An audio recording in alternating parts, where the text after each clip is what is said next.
You guys, this is usually the part of the show where we would do our recurring segment, A Closer Look, about all the crazy stuff that's been happening in the news. But we just got back from a 3-week hiatus, and it turns out nothing happened. Yeah. Can't believe I'm saying it, but the news is normal and chill, which brings us to our new segment, Everything's Great. Nothing bad can happen. It can only good happen.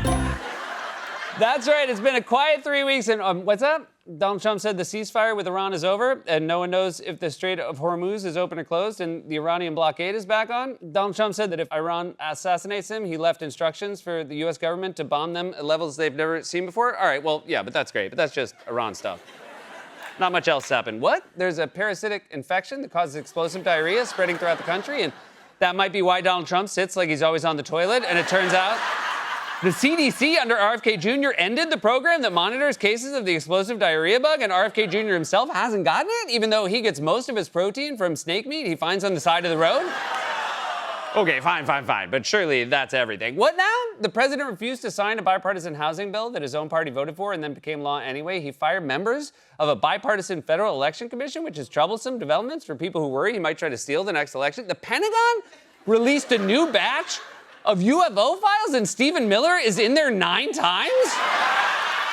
Trump flew to Turkey on the fancy golden jet he got from the Qataris, but then he had to fly back on the old Air Force One because of security concerns. Security concerns that should have been obvious when you try to retrofit a free jet from Qatar. All right, fine, but that has to be it. What? Kash Patel said he has a gold-plated jet ski and called a media outlet a dumbass, even though he's the one who always looks like he has explosive diarrhea pressing against the back of his eyeballs. The Trump administration drained the reflecting pool for a 3rd time on Friday, ballooning the cost of a project no one asked for to more than $16 million. The Secretary of the Interior claimed vandals cut a 350-foot gash in the blue paint in the bottom of the pool, but refused to provide evidence because, hold on, let me see if I have this right. That's insane. And if you want to know how insane, it means someone with a knife did this times 350? What's that? The Trump administration arrested a former Olympian for touching a piece of the blue paint that peeled after the administration dumped hydrogen peroxide into the pool to kill the algae that filled the pool after Trump renovated it the first time and made it look like a Ninja Turtle puked up Mountain Dew. Trump posted an insane 589-word rant in which he claimed the algae in the reflecting pool was criminally made. J.D. Vance said, if Watergate happened today, it would be a 12-hour news story, which is ironic because Water Green is already a 3-week story in counting. A new report said that Trump made over $2 billion during his first year in office, while nearly 1 million investors lost $3.8 billion in his crypto coin. The White House promoted a mysterious network of Freedom Fuel gas stations offering gas at $3.47 a gallon, which is still way higher than the $2 Trump promised, and then claimed they had nothing to do with it and wouldn't reveal who funded it. Dr. Oz posted a video of himself doing squats that made it look like he was practicing for the explosive diarrhea bug. Well, Trump said he was going to cut off all trade with Spain and started a feud with the Prime Minister of Italy. New Mexico said the Justice Department is hindering its investigation of Jeffrey Epstein's rape. Trump attacked Muslim kindergartners in Minnesota for wearing clothes he didn't like. Cabinet officials fought over who would get to ride in a fighter jet for a July 4th flyover. Pete Hegseth got mad at military leaders because he saw some sailors with the New York Times reported that Marco Rubio is secretly running Venezuela. Trump says he wants to take over Greenland again. He posted another rant claiming he aced a cognitive test just 5 days after calling the social media site TikTok Tic Tac. And inventing a new country called the Islamic Republic of Japan. Graham Plattner dropped out of the Maine Senate race after credible allegations of sexual assault. Everyone thought Mitch McConnell was dead because he disappeared. Then Lindsey Graham said he was going to go check on him with his office. Then Graham died. Trump intervened to get a red card in a World Cup match overturned while admitting he didn't know what a red card was. And then when Belgium beat the U.S., they made fun of Trump by doing his stupid dance. A court said Trump had to pay E.J. Carroll $5 million, and another court denied a request to put Trump's name back on the candidate. Trump misled America. 250 donors into giving money to a group he controls, and the Great American State Ferry Plan in Washington, D.C. was so empty, it looked like everyone was homesick with the diarrhea bug. All right, well, you know what? I stand corrected. It turns out, there's a lot going on. I don't know why you decided to tell me all that at the last minute. Like just off camera after I said everything's great, I look like an idiot now. What's that? I always look like an idiot because I'm wearing a sweater in July? Well, it's cold in the studio. All right.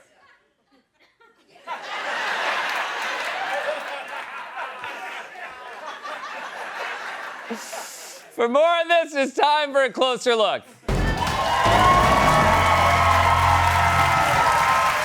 There are two big stories in Washington right now: the renewed fighting in Iran and the sudden death of Republican Senator Lindsey Graham. News anchors are trying their best to cover both, even when it leads to awkward moments like this with the president. Iran has declared the Strait of Hormuz closed. Is that true, Mr. President? It's open as far as we're concerned. Don't talk about it. Talk about the reason that you asked me to speak. Don't talk about it is not a reassuring answer. If you asked your mom why dad's been sleeping on the couch all week and she said, don't talk about it, you'd panic. Yeah, but Mom, he's also Googling condos for rent. Don't talk about it, boy. Our marriage is fine as far as we're concerned. Also, the whole thing with diplomacy, especially in regards to what is or is not open, is that you have to talk about it. You can't treat access to a key international waterway that controls the world's oil supply like it's a mystery. You're the president, not some magical bridge troll. So is it open or not? The answer you will hear from me once you answer my riddles 3. But look, I get it. This was a day that was about Lindsey Graham. And look, I certainly have my disagreements with Graham, but I, for one, do not believe in speaking ill of the dead. And I'm just glad that is one area where the president and I do see eye to eye. The president has just posted on Truth Social following the death of former FBI Director Robert Mueller. It says, Robert Mueller just died. Good, I'm glad he's dead. He can no longer hurt innocent people. I should know by now that when I sarcastically tee up a clip, it's going to prove the opposite of what I just said. Still, like I said, I think it's best to avoid saying anything weird about Graham's passing, and I just hope Republican members of Congress, like Nancy Mace, who recently ran for governor of South Carolina and has said she is considering running for Graham's Senate seat, can live up to the same standards. Early this morning, after learning of Senator Graham's death, just a few hours later, you posted, and correct me if I'm wrong if this is not your post, but you posted on social media a clip of Michael Corleone from Godfather 3, where he famously says, just when I thought I was out, they pull me back in. What did you mean by that? Well, I love a little self-deprecating humor. You know, I just think we need to ban politicians from posting memes. This is almost as bad as when Trump posted a meme of himself on Mount Rushmore that looked like the other presidents were trying not to make eye contact with him.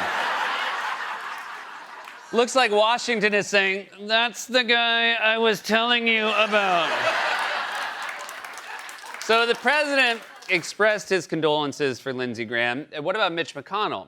Has the president checked in on him? Have you spoken to Senator Mitch McConnell since his hospitalization? No, I haven't. How's he doing?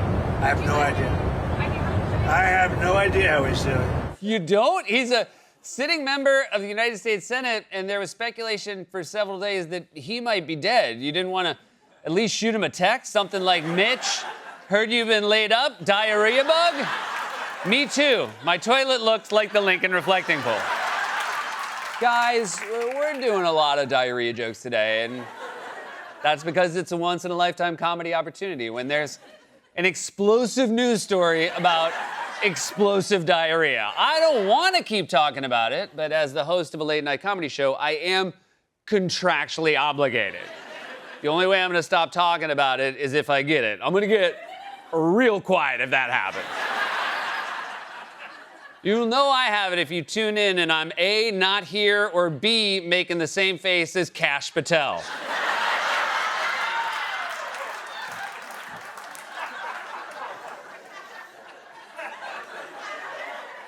Besides, it's a real news story about government corruption and incompetence. Plus, now we know what Trump was talking about when he said this. People are flushing toilets 10 times, 15 times. You know, we thought he was complaining about the plumbing, but it turns out he was previewing an upcoming health crisis. So, the president's poll numbers are much like explosive diarrhea in the Republicans in Congress are in disarray, and we're back to square one in Iran. But don't worry, during his trip to the NATO summit in Turkey last week, Trump put the world at ease. He's on top of it. He knows exactly who he's dealing with.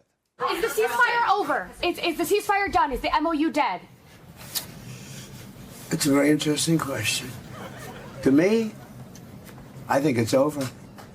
I don't want to deal with them anymore. They're scum. They're led by sick people. And they're vicious, violent people. There's something wrong with them. They're cuckoo. Last month, you said Iranian leaders were very rational people, nice people to deal with, strong people, smart people. Today, you said they were scum, sick people, and being led by sick people. What changed, and do you think they're... I got to know them. I told the story yesterday. We had 111 missiles shot by the Islamic Republic of Japan.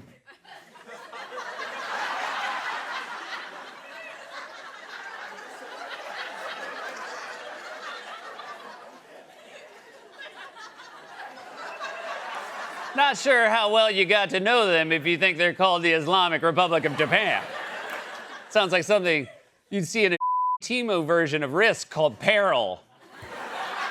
All right, so I control the Islamic Republic of Japan, and you control the United States of Armenia. Now, we roll the 19-sided die to see who wins control of the People's Republic of... Can you believe this guy thinks there's a country called the Islamic Republic of Japan? So we're back to square one with Iran, although maybe it's square zero. I mean, you gotta at least know it's called Iran for it to be square one.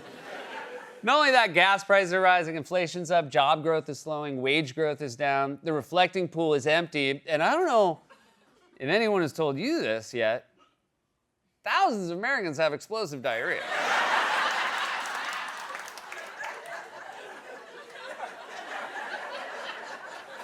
So what exactly has Trump accomplished? Who, if anyone, is benefiting from the Trump presidency? The Office of the Government Ethics released President Trump's annual financial disclosure report yesterday. It revealed that the president pulled in at least $2 billion in 2025. The president reported eye-popping earnings of $1.4 billion in cryptocurrency alone. He earned $635 million from his meme coin, and he pulled in more than $500 million from token sales and $65 million from selling an equity stake related to World Liberty Financial. That, of course, is the crypto company he co-founded with his sons. We are seeing the greatest onslaught of corruption in the history of mankind. This is somebody who every day is devoted to the accumulation of wealth and power.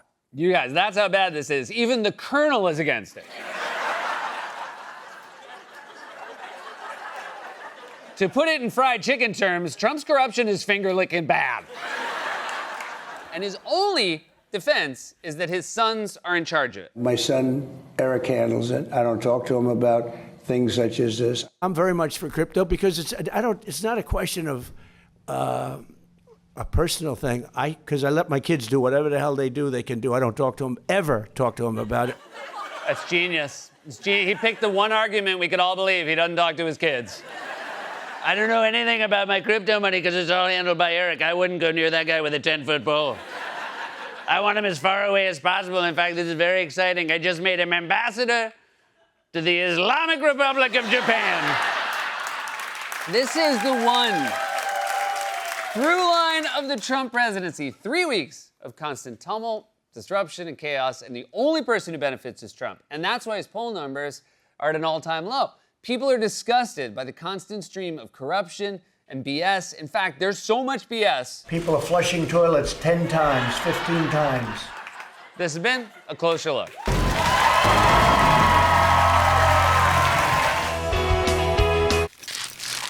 It's a fight-off!